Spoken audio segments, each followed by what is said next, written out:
అందరికి నమస్కారం. ఈ వీడియోలో మీకు రివర్స్ స్వింగ్ ఎలా వేయాలి అనే దాని గురించి అయితే చెప్తాను. అయితే ఈ వీడియో పూర్తి చూసిన తర్వాత మీరు రివర్స్ స్వింగ్లో ఎక్స్పర్ట్ అవ్వటం మాత్రం ఖాయం. దానికైతే నేను హామీ. అయితే మరి రివర్స్ స్వింగ్ ఎందుకు వేయాలి, ఎప్పుడు వేయాలి అనే దాని గురించి అయితే మీకు ఫస్ట్ తెలియాలి. ఇది తెలియకపోతే మీరు రివర్స్ స్వింగ్ నేర్చుకున్న నో యూజ్.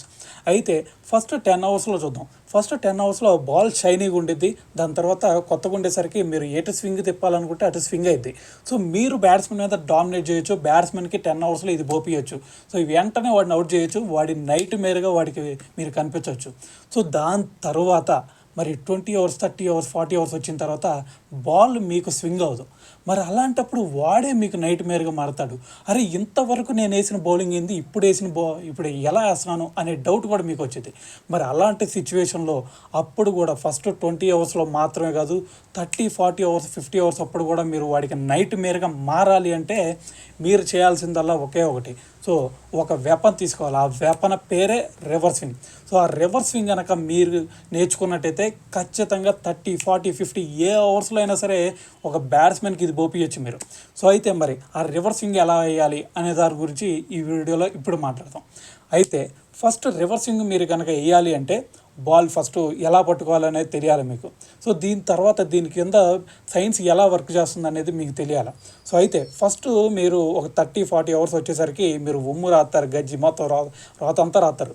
అప్పుడు ఏమైంది అంటే ఇటువైపే రాస్తారు కాబట్టి ఇటువైపు కొంచెం షైనీ సైడ్ ఉండేది.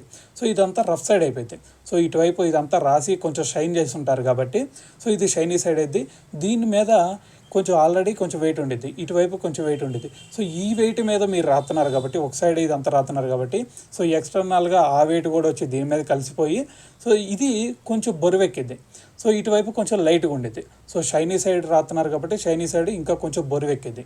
అలాంటప్పుడు మీరు బాల్ని పట్టుకొని షైనీ సైడ్ లోపలికి పెట్టి ఈ బాల్ని స్ట్రైట్గా బ్యాట్స్మెన్కి స్ట్రైట్గా పెట్టి సో ఇది కూడా స్ట్రైట్గా ఉండాలి. ఇది చూస్తున్నారు కదా, ఈ స్ట్రైట్గా ఉండి దాని తర్వాత ఈ 2 వేలు కూడా బ్యాట్స్మెన్కి స్ట్రైట్గా పెట్టాలి.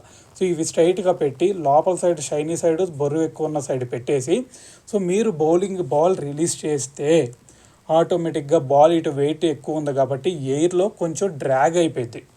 ఎక్కువ బరువు ఎటువైపు ఉందో అటువైపు కొంచెం డ్రాగ్ అయిపోయింది. సో దాని తర్వాత బాల్ పిచ్ అయింది. బాల్ పిచ్ అయిపోయిన తర్వాత మీకు ఇటు రైట్ సైడ్ డ్రాగ్ అయిపోయి స్వింగ్ అయిపోయింది. అర్థమైందా? లోపలికి కట్ అయిపోయింది.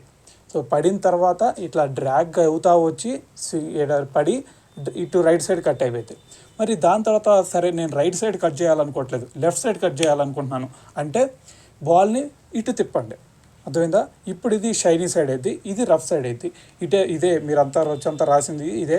సో ఇటువైపు మీరు ఇటు వెయిట్ ఎక్కువ అయితే ఇటు రఫ్ సైడ్ లైట్ వెయిట్ ఉండేది. ఇప్పుడు మీకు బాల్ ఇలాగ డ్రాగ్ అయిపోయి ఎయిర్లో దీని తర్వాత బాల్ పిచ్ అయిన తర్వాత మీకు లెఫ్ట్ సైడ్ కట్ అయిపోయింది ఇలాగా. అర్థమైందా? ఇలా కట్ అయిపోయింది. సో దీనివల్ల మీరు రివర్సింగ్ ఎటు కావాలనుకుంటే అటు మీరు చేయొచ్చు. దీనివల్ల వికెట్స్ మీకు ఈజీగా వస్తాయి. మనకి ఇర్ఫాన్ పఠాన్ లేదంటే వసీం అక్రమ్, వకార్ యూనిస్ వీళ్ళంతా తీసింది చివరిలో ఎలా అనుకుంటున్నారా? సో ఇదే రివర్సింగ్ వెపన్. సో ఈ వెపన్ కనుక మీ చేతిలో ఉంటే ఖచ్చితంగా మీరు ఫస్ట్ 10 అవర్స్లో లేదంటే లాస్ట్ 10 అవర్స్లో మిడిల్ 30 అవర్స్లో ఎక్కడైనా సరే మీకు వికెట్లు కావాలంటే వికెట్లు వచ్చేస్తాయి. సో దానివల్ల మీరు ఒక ఎక్స్పర్ట్గా అయ్యే ఛాన్స్ కూడా ఉంది స్వింగ్ బౌలింగ్లో. సో ఇవి మాత్రం గుర్తుపెట్టుకోండి. సో ఇవి గుర్తుంటే ఆటోమేటిక్గా మీకు ఈజీగా వికెట్లు వచ్చేస్తాయి. సో దీంతోపాటు మీరు కనుక ఒక క్రికెటర్ అవ్వాలి అనుకుంటే మీరు మెయిన్గా ఈ స్వింగ్ బౌలింగ్ ఖచ్చితంగా నేర్చుకోవాల్సిందే. సో ఈ స్వింగ్ కనుక మీకు వచ్చిందంటే వికెట్లు తీస్తారు. మీరు క్రికెటర్ అవ్వాలి అంటే వికెట్లు తీయటం ఒకటే మీకు మంత్రం. వికెట్లు తీయకుండా నేను మేడల్ చేస్తా, నా బౌలింగ్ ఆడకుండా చేస్తానంటే ఆడ ఎవడో నిన్ను దేగడం. మీరు వాళ్ళ కళ్ళలో పడాలి అంటే సెలెక్టర్స్ దృష్టిలో ఖచ్చితంగా ఈ స్వింగ్ నేర్చుకోవాల్సిందే. ఇన్ స్వింగ్ బౌలింగ్ ఆల్రెడీ చెప్పాం, అవుట్ స్వింగ్ బౌలింగ్ ఆల్రెడీ చెప్పాం ఎలా వేయాలో. దాని తర్వాత ఇప్పుడు రివర్స్ స్వింగ్ ఎలా వేయాలి అనేది కూడా ఇప్పుడు చెప్పాను. ఈ మూడింటి మీద మీరు కాన్సన్ట్రేట్ చేయండి. సో దీని తర్వాత ఇవన్నీ నేర్చుకుంటేనే మీరు క్రికెటర్ అవ్వగలుగుతారు. ఇవి నేర్చుకోకుండా నేను క్రికెటర్ అవ్వాలి అనుకున్నారు అంటే మిమ్మల్ని 2-3 అవర్లోనే బయటకు పంపించేస్తారు. సో ఎందుకంటే ఈ 2-3 అవర్లోనే మిమ్మల్ని చావుగొట్టి బయటకు వేసి నీ బౌలింగ్లో కొట్టుడు కొట్టి బయట పంపిస్తారు. సో ఇవన్నీ జరగకూడదంటే మీరే బ్యాట్స్మెన్ మీద డామినేట్ చేయాలంటే బ్యాట్స్మెన్కి ఇది పడియాలంటే బ్యాట్స్మెన్కి నైట్ మేరగా మీరు మారాలి అంటే ఈ 3 స్వింగ్లు నేర్చుకోండి. సో దాని తర్వాత ఇంకా వేరియేషన్స్ ఏమేమి ఉన్నాయి, సో అవి కూడా మీకు వీడియోలో అయితే చెప్తాను. సో దీని మీద మీకు ఏదైనా డౌట్స్ ఉంటే కామెంట్లో అయితే తెలియజేయండి.